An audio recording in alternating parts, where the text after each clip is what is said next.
Hey everyone, welcome to our new episode of Meet Me Nation. We've got a guest here, David Harrison from UTSA Golf is joining us and is going to help us cover some of the stuff that we've seen over the past week. UTSA walking away from a big win over USF, 49-21. Absolutely amazing performance from Frank Harris. 3 running touchdowns, 523 total yards, 6 total touchdowns. Man, just a crazy finish. I know initially it was a little bit stressful. USF got the first touchdown, and people were kind of like, hey, what's going on? But after that, UTSA really answered back. 21 points in the second quarter, 14 points in the third quarter, and another touchdown in the fourth. David, Caleb, what are your thoughts on the game? I think kind of like I said at the beginning, it looked a little rough, but once they got going, there was no stopping. And watching that whole second half, it was just like USF had finally just given up, and Frank kind of just did what he wanted. They weren't going to stop him regardless. Mm-hmm. What a performance from Frank, man! I mean, his 5th career 100-yard rushing game, second most passing yards in a game in school history. Just what a way of finishing his final home game at UTSA. 100%. I think, after they kind of shook the wheels off in the first quarter, I think that confidence really started to come in. And at least from what I saw, you could really tell that Frank was trying to put on a show and really go on a limb. Like he was playing like we were playing the championship right there. And so I'm hoping we can see that for the next couple of games as well. But really great way to finish the season. As far as USF's performance, do you guys feel like they underperformed, met your expectations? I know, coming in, they were a 5-5 team, so not the worst in the American, but certainly not the best. I think Vegas had us, winning by quite a few points. But did you guys see what ended up happening? Did you guys expect this, or did it kind of just blow your expectations away? I mean, I think for me personally, like Frank was like, hey, this is my last game here. And like with everything that he's been through, like that was just kind of the perfect way to cap off his final game in San Antonio. It was just like, you couldn't have written a better story than that. And I think South Florida, I think they performed as expected. I just think Frank had one of his best college games ever, statistically speaking. Mm-hmm. And so like, there wasn't any stopping him. He was going to have what he wanted, and he did. Oh yeah. Yeah, it was hilarious going on Twitter and seeing everyone complaining about 7th year Frank out there. But it was a good time. Cephas ended up finishing with 163 yards, 9 receptions. He moved past Zachary Franklin, so he's currently top leader right now in UTSA history for that.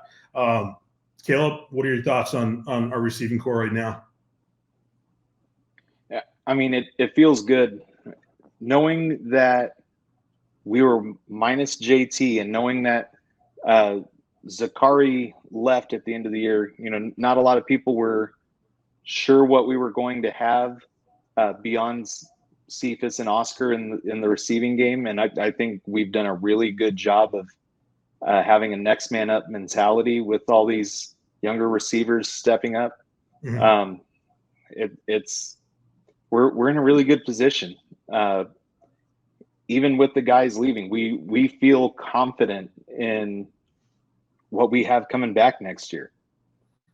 100%. Yeah, I think biggest question mark obviously is going to be that transfer to whoever ends up getting the QB position, how that drop off might look. But with the running back room that we have right now, and just all these other moving parts that we have, I think we're in a good place. Currently, right now, 17 consecutive games against conference opponents. UTSA is on quite the streak.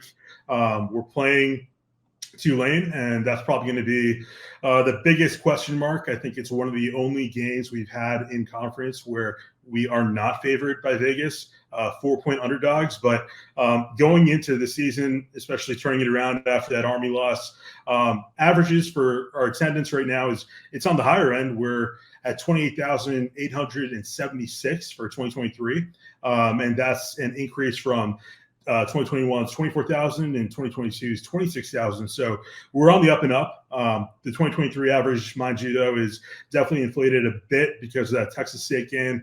We had 45, I think, thousand people coming in for that. But what are your thoughts on the game? I know we had about 22,000, right, for attendance for Friday's game. Do you guys think it was just because it was a Friday game? If it was maybe on Saturday, do you feel like that would have been a much better turnout? I think for me personally, it was like it was a Friday game. There was a Spurs game that night, and on top of that, it wasn't a really like big name opponent being South Florida because it wasn't the highly anticipated matchup like Texas State was at the time, just because that's always a big game between UTSA and Texas State. Right. And so I think it's hard, especially like I said, with people working in school. Friday games are hard. Yeah. And especially the game I think it started at 8, right? Yeah, it was a late game. Sure did. So that's kind of hard starting at 8:00 at night. It's like the game didn't finish till almost midnight. Yeah. The people staying out that late it's not the easiest thing.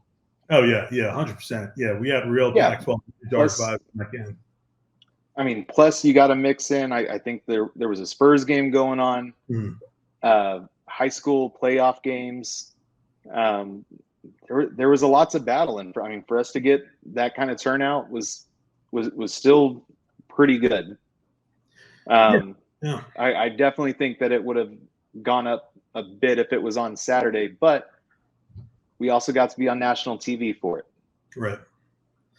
Yeah, no, it's really nice for, the remaining few games to be on national TV and not on a Facebook live broadcast. So that's a big positive moving to the AAC. And even with the 22,000, we're still averaging top of the pack when it comes to the AAC attendance. Right now, I think we're overall averaging 20,000 for this season. But generally speaking, SMU, they're only averaging 22,000 for this whole season, and beyond them, underneath them, it's UAB, Rice, Tulsa, FAU, UNT. The only ones who are above us are Memphis at 29,000, Navy at 30,000, and then ECU's at 37,000, and USF, man, was not expecting this when Caleb pulled up the numbers, but 39,000 is their average in their stadium right now. Like, they're pulling in quite the crowds, despite the performance. And I guess that was something that kind of shocked me coming into the AAC is like some of these programs, even though they're not doing that well right now,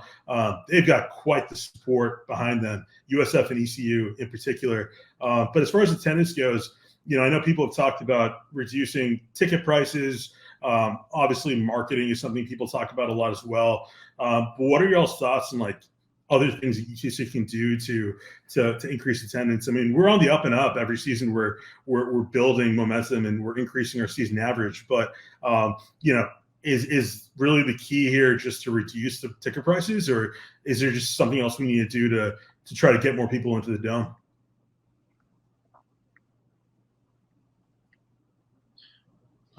I think the biggest thing is I think we did some giveaways last year, and a lot of people like to show up for those, like giving people incentive to go, whether it's the like $10 ticket bundles or whatever it is, giving people the incentive to say, oh, hey, there's something that could benefit me by going to this game by not just watching a football game. Right. And doing little things like that helps drive people to go, and like offering like autograph sessions, whatever it is, like doing things that incentivize people to say, hey, I can benefit from this besides watching a football game.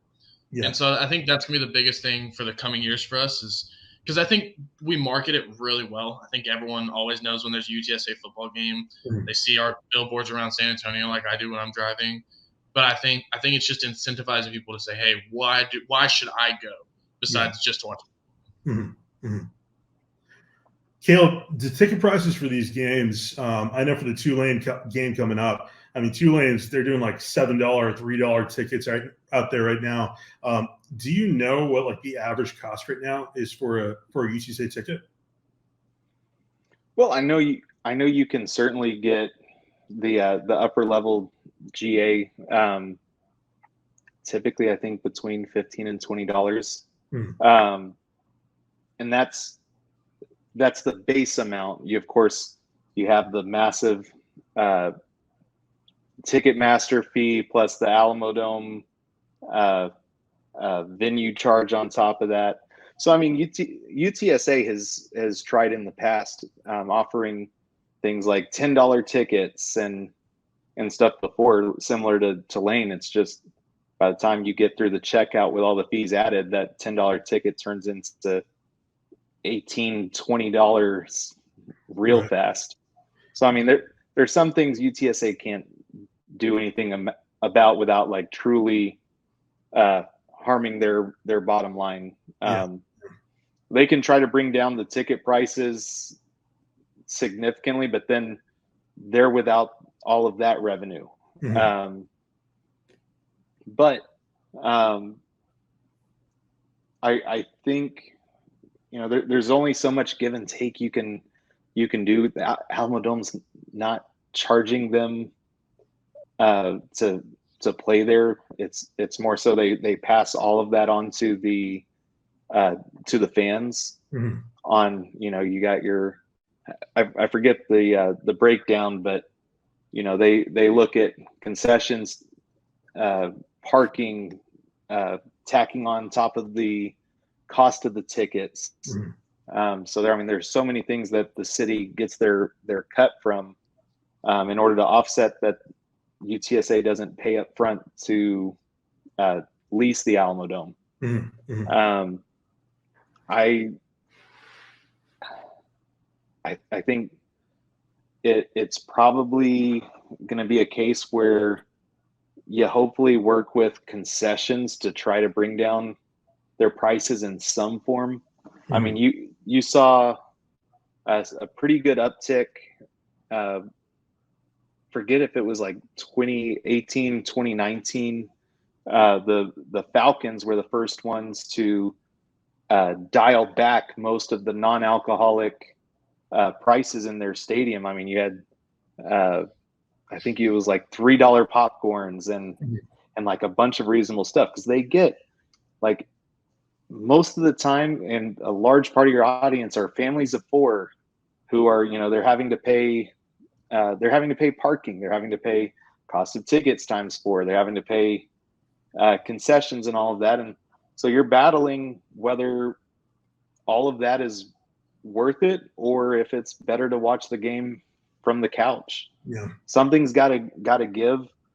A lot of it is out of UTSA's control, and like you said, we're still playing in an amazing venue for those that do want to enjoy the experience. We never have to worry about a rain delay, weather delay, thing like that, unless a random water cannon goes off.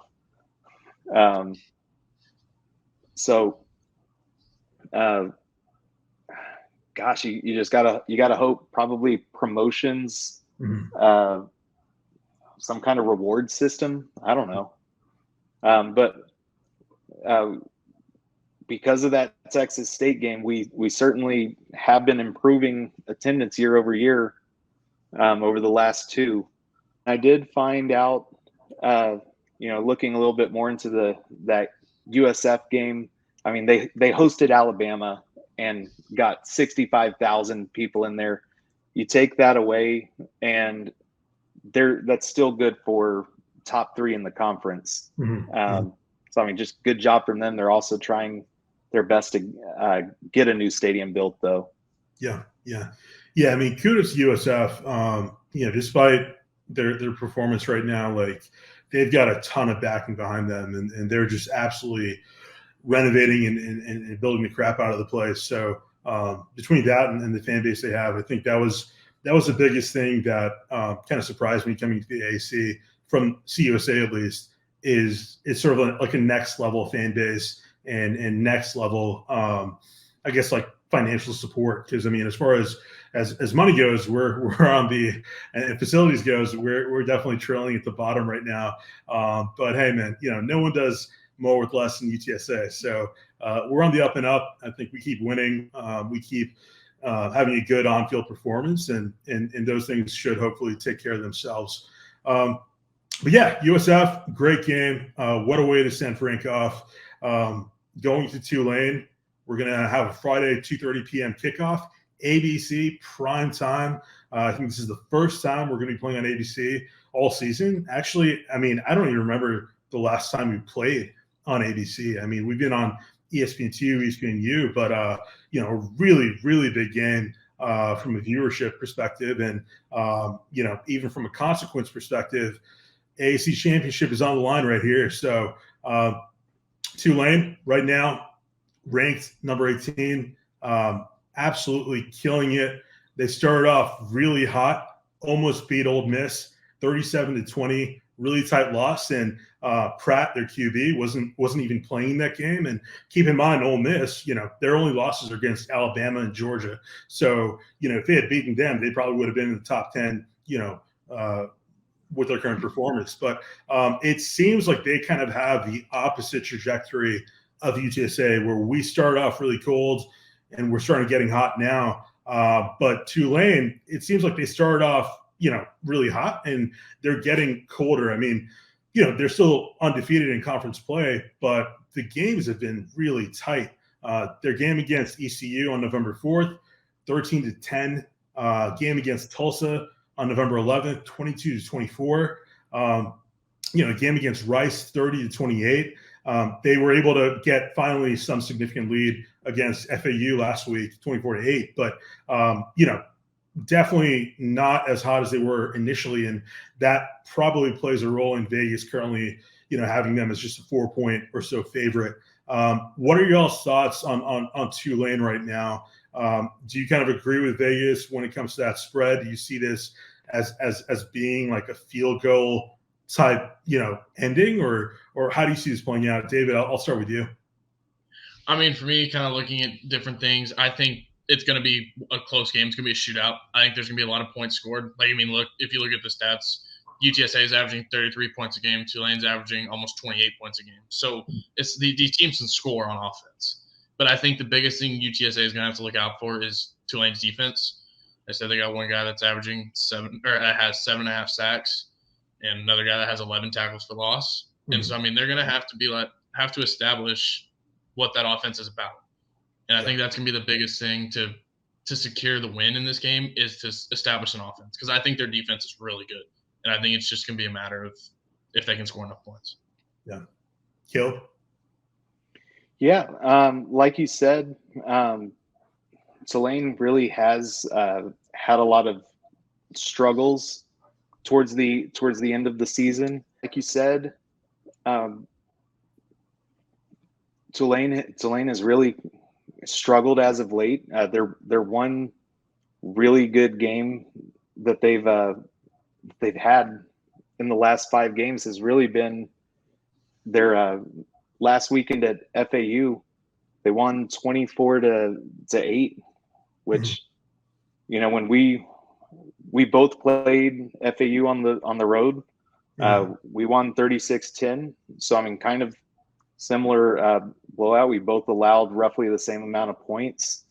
But we're getting hot at the right time.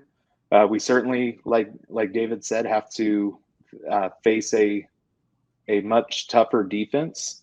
But our offensive production, we're pretty solid against them. Plus, on their offense, I believe they're going to be minus one of their top 2 wide receivers to injury. Yeah, Lawrence Keys is out for this week, and Jackson is hopeful. So they're going to be nerfed pretty heavily. Yeah, we'll take all the help we can get, certainly. Especially on a road contest at a ranked opponent. It's going to be a tough go, but I've got plenty of faith in our boys. Yeah, beating Tulane not only would it get us into the conference championship, but would also be our first ranked win in UTSA history. So have a chance to get a bunch of monkeys off our back.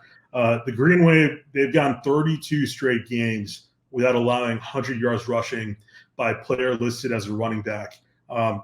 With the UTSA running back room the way it is right now, and with games where, either the run game is good or the pass game is good, we've yet to really see games where both seem to be high performing. How do you guys see, UTSA's offense playing out? Do you see this mostly just being, kind of air raid or just more Frank kind of running and just eking out those first downs? David, I'll start with you. I think the biggest thing for them is going to be the passing game. I think, as you saw last week, Frank throwing for 400 yards. He can do it. I think that opens up a lot more for the running back room, especially with a defensive line as good as theirs is. I think you have to open up the passing game in order to back off those linebackers and drop them into coverage in order to give our running backs more room to say, hey, they can do their work. I think the biggest thing is just going to let Frank air it out, just let him go.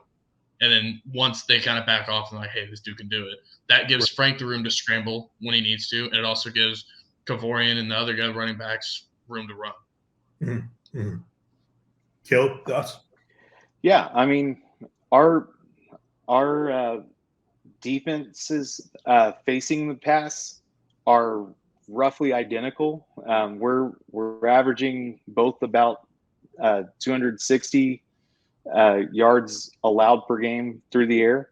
Tulane's a little bit more efficient on it because we have certainly allowed a lot more yards on the ground. But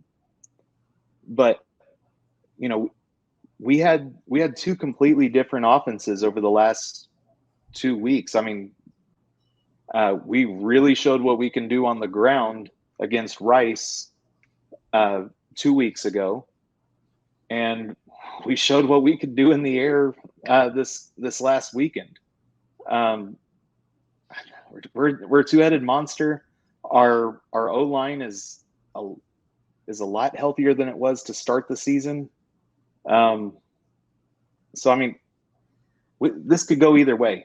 We might, they might be expecting us to pass because of their really good rushing attack, and then we just try to run and beat them into submission.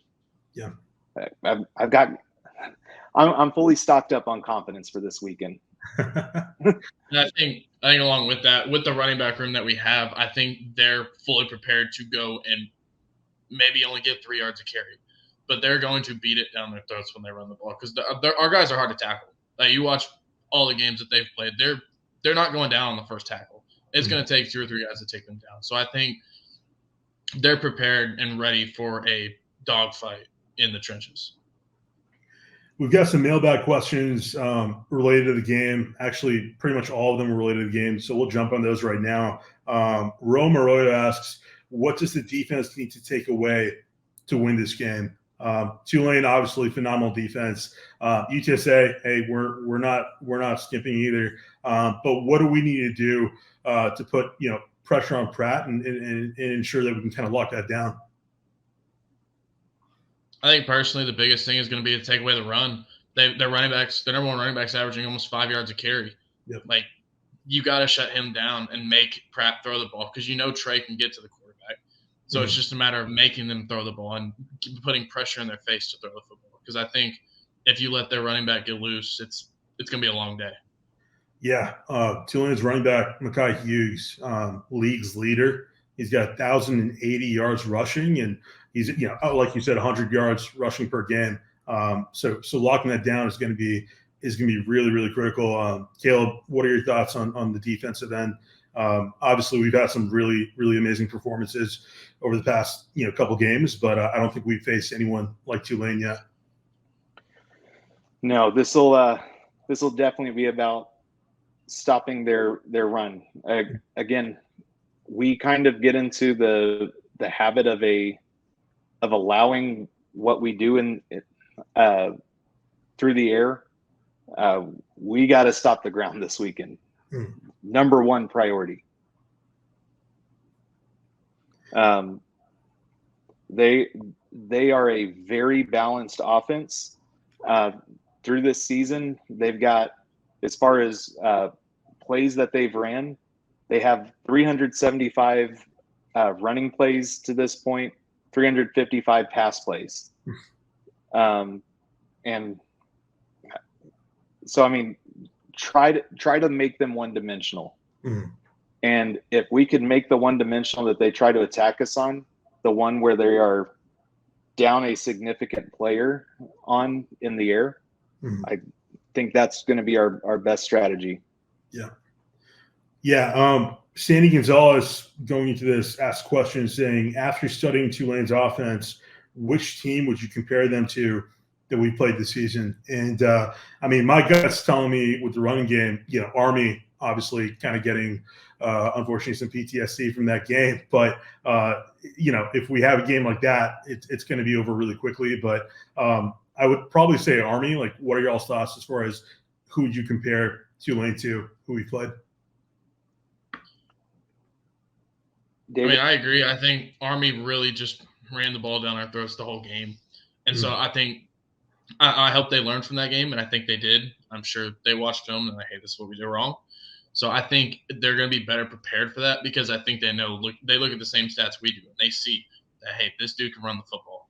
Yeah. So that they know that's where they're going to want to go. And again, like you said, if they can take away that and make them go to a place where they're down a receiver, I think you give Pratt less options. I think that's how they're going to set up to win this game. Yeah. Caleb? I think probably the closest offense we're gonna see to them stat wise and expectation probably going to be North Texas. North Texas got 187 on the ground on us, 272 in the air.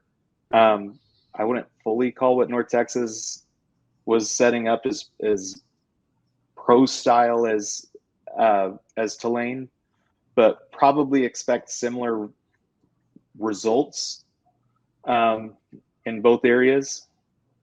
That'd be my closest prediction, other than when emphasizing the ground game that Army had on us. Yeah. Dalton Witherspoon asked, since Tulane has Troy's defensive coordinator from last year, do you think he game plans the same or different against Ranqueres and the UTSA offense with a similarly talented defense in Tulane? Also, how do you believe the UTSA offense will approach this defense? It's a good point. We're still kind of reeling from that loss, but I think, the caveat to that is we had Will Stein. So, it was a very, very different overall Not in strategy. the bowl game, we didn't. What's that? Not in the bowl game. Yeah, good point. We didn't have. Yeah, no. Yeah, okay. Bowl game was I think it was Burke. Really? Okay. It was Burke or Kurt. Yeah. Do you know? Yeah, I've heard rumors that it was his trailer calling the plays, but okay. Yeah, that's actually a good point. Yeah. I don't know, man. I don't know. Has there been? I mean, obviously, we're a much, much better team than what we were in the bowl game, where we were kind of reeling from losing all those guys. Because, I mean, we also had was it Zakari or Clark who wasn't playing, or Cephas who wasn't playing? Zakari, yeah. So was hurt. Yeah, we were down, and we also didn't have as established a running back room either. So yeah, I mean, it's a great question. What are your thoughts, David? How do you see them prepping for us? I mean, I think it goes both ways. I think he knows what we like to do, but also we saw what he does. And I think UTSA's team this year offensively is so much different because I think they have so many weapons to go to. I think last year they relied a lot on Cephas and a lot on Zakari once JT got hurt. And so I think now with you still have Cephas, but then you're running with McEwen and Amador, and then you have those three running backs in the running back room. I think they're so multifaceted this year compared to last year that I don't think it's going to be the same game plan, just because they can beat you in so many different ways this year. Yeah. Not to mention it's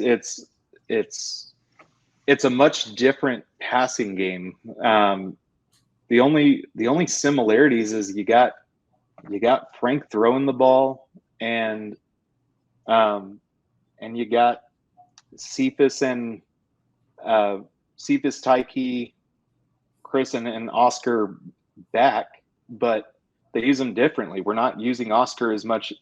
He's not as much of an emphasis in our offensive game plan. The way that we call plays this year is a lot I feel like is a lot different from how we called the bowl game. Mm-hmm. I feel like our running game is healthier, and I'm a little bit more confident in it this year than I was last. So I mean, you'll certainly see some of the same schemes against us, but I don't think you ever should play the exact same strategy when facing a team the second time, Mm-hmm. because you know that they also know your plays and are going to be preparing for it. Yeah, it's gonna be a tight game. I mean, there's a reason Vegas always knows, and there's a reason they have it so tight. If UTSA wins this game and SMU wins, UTSA will play at SMU for the conference championship. If UTSA wins and SMU loses to Navy, then Tulane will have a rematch against us in the Alamo Dome. So two interesting outcomes. I feel like it's sort of a win-win. SMU doesn't have the best home crowds right now, and obviously if it's in the Alamo Dome, that would be phenomenal as well. David, Caleb, score prediction. What do you guys see happening? I mean, for me personally, I think it's going to be a shootout. My guess is like 31-28. Yeah. I think it's going to be a really close game, but I don't think it's going to be a high-scoring game, whatever it is. But I think it's going to come down. It's not going to be one of those games where it's like it's over before it started. This game's going to be a dogfight till the fourth quarter. It's whatever team wants it more, I think, is who's going to end up winning. Caleb? I agree. Probably a 35-28 game. It's going to be one possession. Mm-hmm. I definitely think that we will be above the 18.5 points that Tulane's defense is allowing. Tulane's going to be slightly better than the 24 points that UTSA is allowing, just because our offenses are good, and I think that everyone's going to be primed for this game, knowing conference championship is on the line. Yeah, I think we pull out with the win. I don't know. My gut's telling me we're going to go into overtime because we haven't had an overtime game in a while, and that's sort of off-brand for the Cardiac Roadrunners. So my gut's telling me we win, but it's going to be tight, and it's going to be overtime. But we'll see. Tulane's really going all out, trying to pack their stadium in Yulman. I think they're doing $3 or $7 tickets right now. I believe it's a blackout game, right? I've heard that it's a blackout game, and then I've heard tickets as low as $3. I don't know if y'all have been seeing. Yeah, they're doing what they can. Saw some tickets on SeatGeek for $1. Cool. So they want that stadium full. They want those people to show up, and so they're doing everything they possibly can to make it a home game. When you talk about overtime in the Cardiac Runners, that kind of favors. Unfortunately, that favors Tulane in that aspect, because they've had so many close wins lately versus most of our Cardiac Runners were right at the beginning of the season. And we've thankfully had some really nice second halves the end of the season. I really don't want to see an overtime. I couldn't handle it. That'd be too much, because I think this game is it's going to be a back and forth all game, wondering who's going to win. Like I really don't see any team kind of get to the point where it's like, oh, they have it. I think it's going to be one of those things where each team's going to be just right there, ready to respond. Yeah, I completely agree.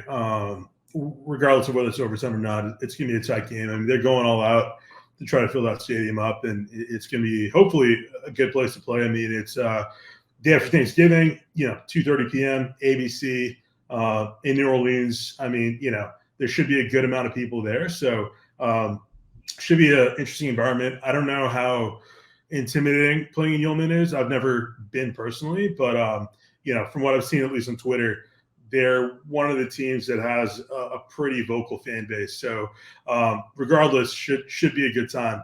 We'll try to post up some stuff on the Twitter feed and Facebook on watch parties. Caleb, you mentioned there's one at Pinkerton's, correct? Correct. Yeah, they're Pinkerton's. I know for sure that's the one I'll be going to. Okay. Was told they're going to have custom cocktails, a shot and beer special, Frito pies, popcorn. I went there. I don't know if it was last year or the year before for the Memphis game, but I mean they had a party outside. They had people indoors watching. It was a pretty good experience. That's cool. Yeah, so there you go, Pinkerton's, and if there are other locations as well, we'll try to post them up. Obviously, being on ABC, everyone's got that channel, so I'm sure there's going to be a good contingent of people, getting over their food comas at home. But should be a good time. The other question that we had that was not related to Tulane, but obviously everyone's been hearing about Traylor. A&M news. Dylan Linus asks, would Traylor still coach the bowl game if he takes the A&M job? I know it's rare to stay for the bowl game, but he knows the significance of winning the first bowl game in program history. Before I let you guys get to that, I mean, I'm not going to make a call here, but from what I'm hearing, I don't know if I heard a lot of news that he got scrubbed off the list and they're focusing on a few other people. I don't know, again, how much validity there is to that.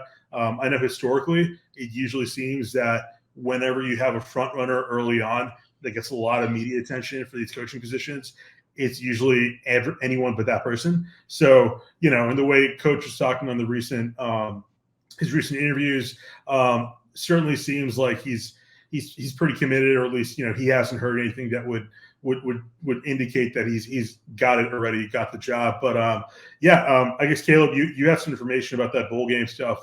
If he were to leave, would you see him staying for the bowl game or jumping after the championship? 10 years ago, you would have seen plenty about, okay, yeah, you're getting hired, but he's gonna finish out the season, play in that bowl game with the team, and ride off into whatever that next job may be. But you can't afford to do that nowadays. Now there is an early signing day that's this year's December 20th, I believe.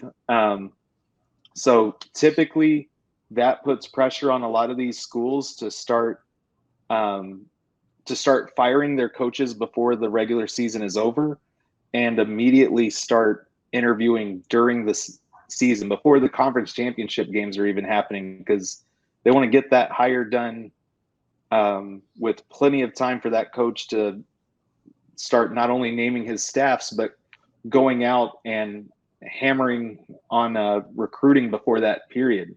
Mm-hmm. So I don't see a scenario where A&M or anyone that's trying to make an immediate hire is going to say, oh, but wait, we're good for you to play your Motor City Bowl or anything for.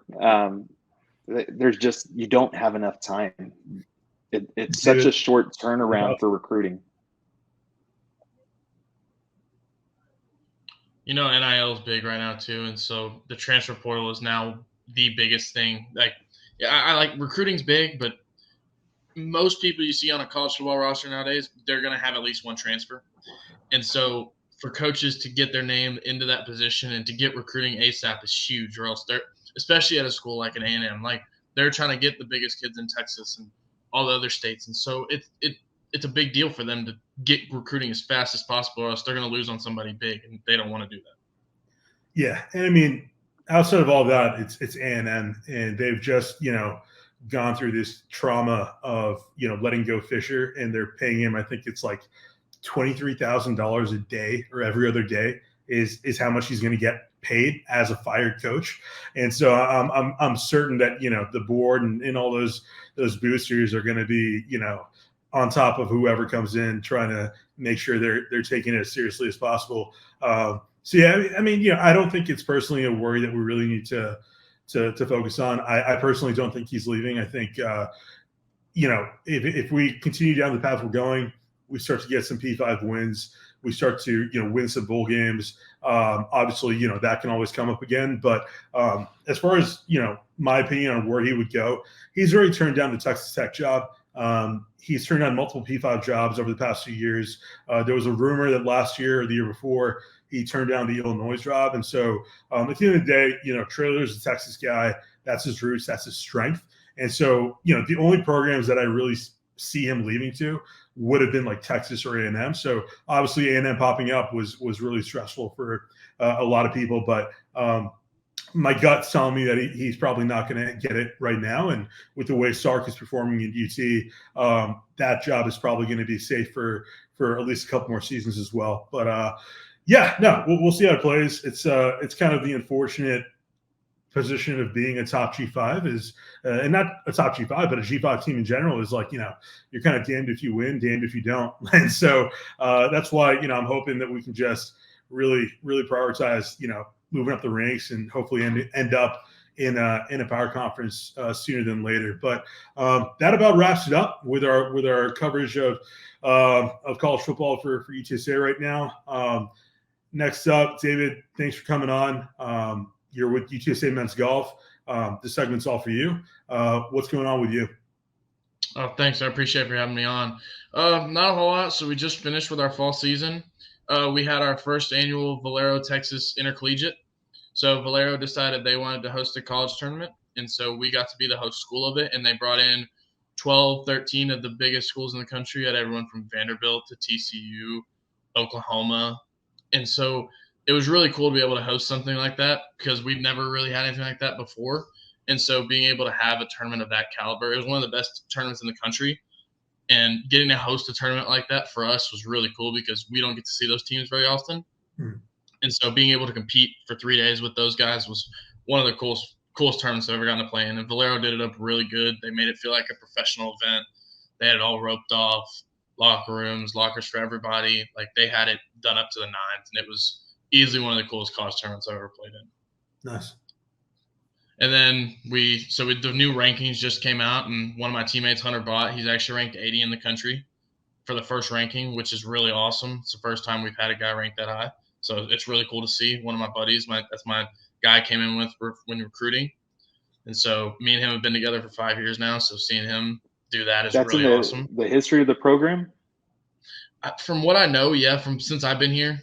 And I know that's kind of been the time we've kind of started to take off in the right direction.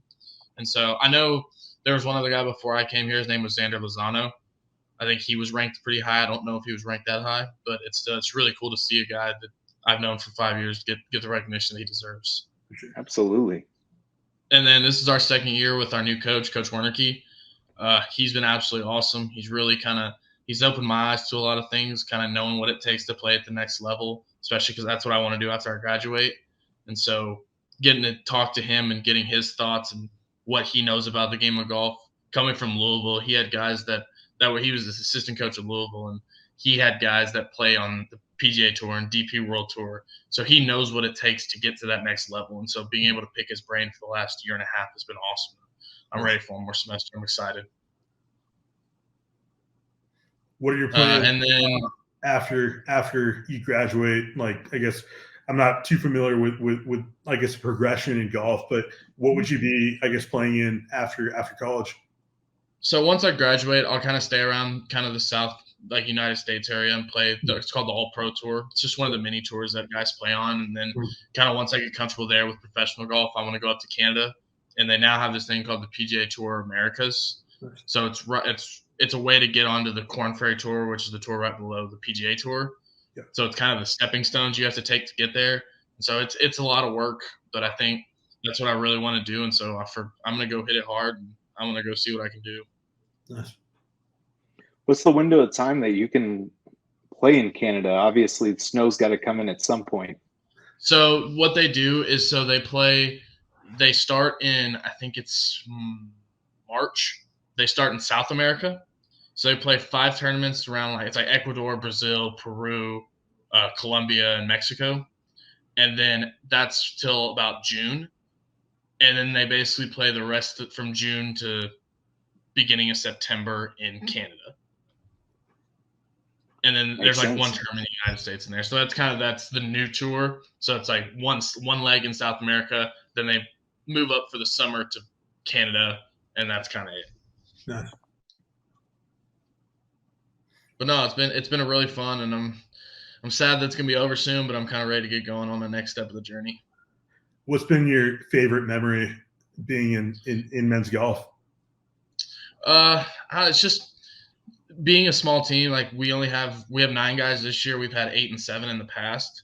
So just being such a small team, you get really close with the guys you're on the team with, and it's fun. We see each other every day. We practice together, playing together, just building kind of a brotherhood amongst the 9 guys that you have has just been awesome. And we've had a really good time together. Like my freshman year, we got to go to Hawaii and play a tournament there. And next semester, we're actually going to Puerto Rico to play a tournament. So pretty excited about that. It's been weird that it feels like 5 years has gone by so fast, but it's been awesome. And I wouldn't change my time at UTSA for anything. Outside of the state of Texas, what has been your favorite state to play in? California. We played a couple tournaments in California, and the golf out there is just beautiful. It's so nice. Because you can get so many different types of golf. Up north, you get the tall pine trees back up in the mountains, and then down in Southern California, you get the desert, you get the beaches. So it's such a cool place to play. Have you ever been to like Augusta, Georgia? I'm not sure like how strict they are on who can come out there, but yeah. So it's easily the strictest place you can ever go. Yeah, and so I've never been out there personally to watch the Masters or anything, but like there's some places that we get to go that it's just like, yeah, this is kind of top tier. Like last year in the fall, we got to go out to Blue Jack National out in Montgomery, which is Tiger's golf course. And that was one of the coolest places I've gotten to play. Nice. And then getting to go out to last year, we went out to Pebble Beach and got to go see Pebble Beach and play a tournament at Poppy Hills, which is another golf course down there. It was beautiful. Nice. What, I guess, like got you into golf? Because I know you mentioned before that you came from Canada. You were born there. I guess, like, being in Canada, being in hockey country, what motivated you to pursue golf over other sports? So my dad taught golf when I was young, and so he taught me to play golf growing up. But they never forced me to play golf. Like I was always able to just do what I wanted. Like I played football, basketball, baseball, soccer. I played all the sports growing up, and kind of once right before I got to high school, I was like, okay, I got to choose, and I chose golf because I was like, this is what I want to do. It became my passion, and kind of been doing it ever since. Nice. What would you play if it wasn't golf? Baseball. Baseball. Okay. I was big into baseball growing up, and I still love baseball. I love watching baseball, but that's what I would be doing if I didn't play golf. Do you have like a favorite player that you look up to? For me, I like watching a lot of the guys that kind of grew up and didn't really weren't really popular until they won on the PGA Tour. Mm-hmm. So I look at guys like Tony Finau. Like he was on the Big Break, which was a golf show, and now is a winner on the PGA Tour. So seeing somebody like that, the guys that aren't the most popular, I think it's always cool to see the guys that worked and grinded, and then they made their big break versus the guys that kind of came out into the spotlight. And so I like rooting for the underdog, basically. Definitely. Where can people follow you on socials? I guess Twitter or Facebook? Twitter, I have Instagram, David_Harrison __. You can follow me either of those places and kind of keep up with what we're doing. I post a lot of the stuff from UTSA men's golf. So if you want to follow that, look them up on Instagram and Twitter. Keep track, follow us. Cool. Well, hey, appreciate you coming on, David. He'll probably be a regular guest if he's free. It doesn't take up too much time. But again, really great to have you on board. Really helps us, take a lot of the stress off just me and Caleb trying to create content. But all right, Caleb, hey, what's going on with the other UTSA sports? We got some volleyball news, men's basketball, one at Houston Christian. What's going on? Yeah, so volleyball played their last game of the season today. Unfortunately, lost 1-3 to East Carolina. Beginning of the game, it was put out Ellie Turner. Congratulations, she got 1,500 career digs. Volleyball finished the season right at 500. 15-15 overall with an 8-11 conference record. That's 7 more wins overall than last year, and 5 more conference wins. So, I mean, just steady improvement. I mean, and they unfortunately a few games ago lost Putnicki to injury, and I'm sure that they felt that drastically. But they also they didn't lose that many people going into next year. So I mean, they'll have a lot of these people coming back to grow on all the momentum they put in this season. So I mean, job well done. Unfortunately, also the American Conference, for whatever reason, does not do a postseason tournament for volleyball. They do for all of their other sports. It's a very, very weird thing. Supposedly they're working on it for next year. And hopefully we'll be in it. On the basketball front, men's basketball on Friday lost by 10 to Texas State. And on Monday won at Houston Christian, very tight one, 89-87. Men's basketball is still just it's a work in progress. Again, they've got so many new players from this year that weren't on the team last year. Still trying to gel, still trying to figure out how to run the offense through different people and really gel as a team. So I mean, we still don't know what we've truly got yet. Women, Saturday they won 70-66 at UT Arlington. Monday lost a very close one on the road at Texas Tech, losing 58-63. Yeah. Women are really on the up and up, and they're certainly going to have their hiccups. That is a very respectable loss that they had on Monday. So yeah, that's what's happened over the last weekend, and of course we've got Thanksgiving tomorrow or today, depending on when you're listening to the podcast. And Friday, hope we see as many of you out there in Yulman Stadium, 2:30. If not, it's on ABC. Yeah, and we'll try to get a list posted up of different watch parties, but I'm sure a good amount of people are going to just be, in a food coma from all the turkey. So, but that about wraps it up for this episode of Meet Me Nation. Appreciate all of you guys listening in. Again, if you're going to make it out to Yulman, definitely take any photos you can. Feel free to tag us. We'll try to share those. And other than that, we hope you guys have a good one.